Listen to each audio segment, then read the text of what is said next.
இறையேசுவுக்குள் பிரியமான இறை உறவுகளே, இன்றைய நற்செய்தி வாசகத்திலே விண்ணரசானது ஒரு சிறு பிள்ளைக்கு ஒப்பிடப்பட்டு பேசப்படுகிறது.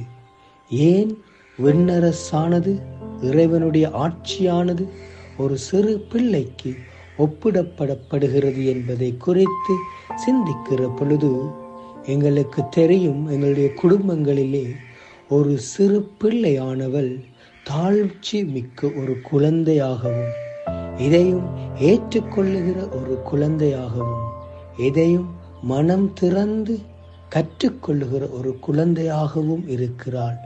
ஆகவே இறைவனுடைய ஆட்சியை நாங்கள் கைப்பற்றி கொள்ள வேண்டும் என்று சொன்னால், விண்ணரசில் ஒரு அங்கத்தவர்களாக மாற வேண்டும் என்று சொன்னால், முதலில் தாழ்ச்சி உடைய மக்களாக எங்களுடைய வாழ்க்கையை ஏற்றுக்கொண்டு, எங்களுடைய வாழ்க்கையிலே வருகிற இன்னல்கள் துன்பங்களை ஏற்றுக்கொண்டு மாறுகிற மக்களாக மாற வேண்டும்.